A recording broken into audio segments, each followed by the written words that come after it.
Hey everyone, come to my channel, Young and the Restless fans. Well, I've got your early weekly spoilers for March 2nd through the 6th. We're going to talk about Nick's spiral and Mariah's consequences. It's Belinda from Soap Dirt. If you're not following us, reach down and hit that subscribe button. As we always do on Early Edition Day, we start with what's coming this week. Then we dive into what is ahead next week. Let's get right into it. On Wednesday, February 25th, it's the last day of sweeps, and we have Sienna back in Genoa City, and she tells Noah she is there to stay.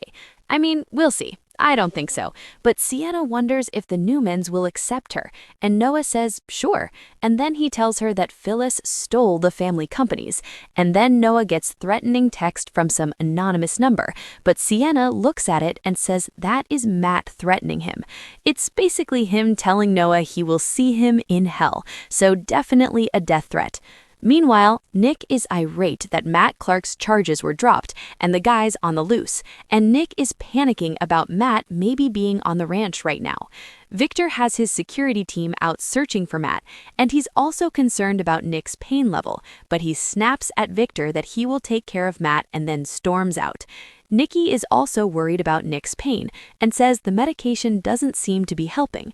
Well, I think the pain he's in is the pain that addicts are in when they run out of pain medication. So Nikki tells Victor about Victoria's plan to use Summer and Daniel against Phyllis, and Victor basically vetoes it. He thinks the Kane plan is still going to work. Sharon tries to reason with Phyllis over at the coffee shop and tells her she made everybody in Genoa City hate her, and Sharon asks if it's all worth it, and Phyllis says she will be forgiven and then reminds her that Daniel forgave Sharon for framing him for Heather's murder. Whew! Sharon is offended that Phyllis went there, but she tells Sharon she has no remorse for her actions. So Sharon tries to say she's worried for Phyllis, and then Sharon says, they still are friends. Their friendship is real. Their bonding was real. And then she opened up about how the Matt stuff is affecting her and giving her rage, and Phyllis understands that they're actually doing some bonding. This is the first real, polite, and meaningful conversation that Phyllis has had with anybody since this all started. So Sharon also says she understands why Phyllis lashed out at the Newmans, and Sharon says she wants to help her. Now, Phyllis warns against manipulating her or shrinking her, but Sharon tells Phyllis they're a lot alike, and everything's going great. And then Nick comes in, and he is raging at Phyllis, and she ends up feeling tag-teamed by him and Sharon. Nick is vowing to destroy her, burn her whole life to the ground, and Phyllis gets up and leaves, and that really irritates Sharon, who snaps at Nick and says she was getting somewhere with Phyllis, but Nick says, no you aren't. Sharon asks about Nick's pain, and he says that Matt is the real issue, and he is vowing to murder him. Kane calls Amanda and says he's still trying to get the Newman assets back from Phyllis, but it seems impossible, and Kane tells Amanda keep working on Plan B. Devin confronts Lily about Lily being MIA, and Kane says he has no idea where they are. He thinks they're safe, and Devin keeps pushing, and Kane won't say more because it'll put them in danger, and Devin is shocked. He pushes for more, but Kane won't talk, and Devin finally gives up and goes.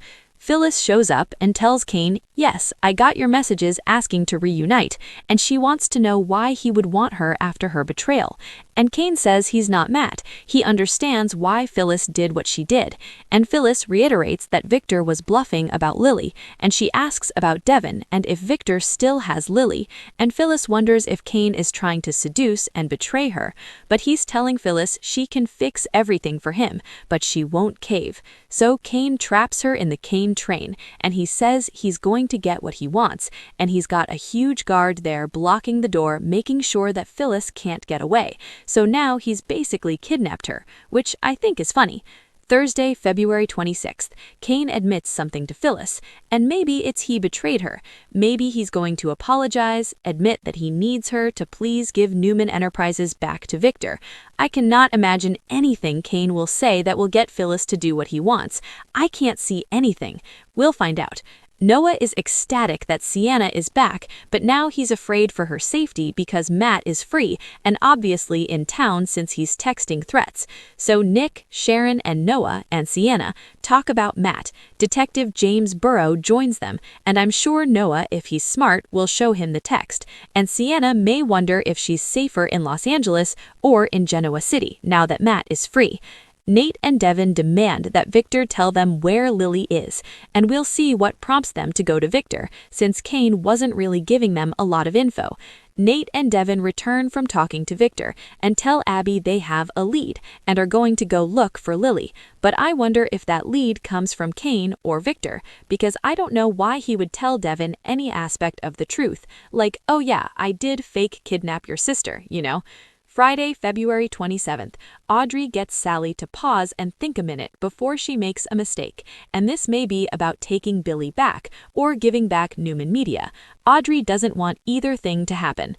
Lauren gets an unexpected offer, and it may be about Beyond the Gates. They keep name-dropping her and Fenmore about a purse collaboration. Nick and Victor get a trap ready. I'm assuming it's for Phyllis. Maybe Nick has changed his mind and is now willing to use the kids against her because he's hopped up on drugs and raging. But at this point, Summer and Daniel have both already cut Phyllis out, so I'm not sure why it would work. The week of March 2nd through the 6th, we'll see if Victoria and Nick's trap works, and how long till Phyllis is out of Kane's trap as well. She might walk out of one trap into another. Christine pushes to get Mariah remanded to a psychiatric facility instead of prison. I expect an off-screen play bargain, not a full courtroom scene, but that may upset Devin and Abby. Nate and Devin go searching for Lily. We'll get an update on her soon. Crystal Adnana was back filming in early February. I expect to see her back by mid-March at the latest. Billy keeps going downhill, and in his spiral, he may get closer to Phyllis, especially after Kane's latest trapping stunt. Lauren makes a decision about the offer she receives. Matt Clark's already terrorizing Noah, and that's going to escalate. We're going to have big Matt versus the Newmans showdown in March. Sienna is going to be in danger along with Noah. The other Newmans, maybe the Abbotts too, since they grabbed him and locked him up. And the family's concern about Nick grows because he's either groggy and overly chill or kind of hyper-aggressive, and he's showing signs of addiction. His pain's still an issue, but everybody's distracted by Matt and the Newman business, so I think they might be missing red flags. Nick is going to run out of fentanyl, and what then? That's when things are going to get really scary, and Sally struggles about the ethics of hanging on to Newman Media. Thank you for being a loyal listener. Follow us wherever you get your podcast, because you don't want to miss the next episode. Soap Dirt is on all the major podcast platforms, including Apple Podcast, Spotify, iHeartRadio, and more.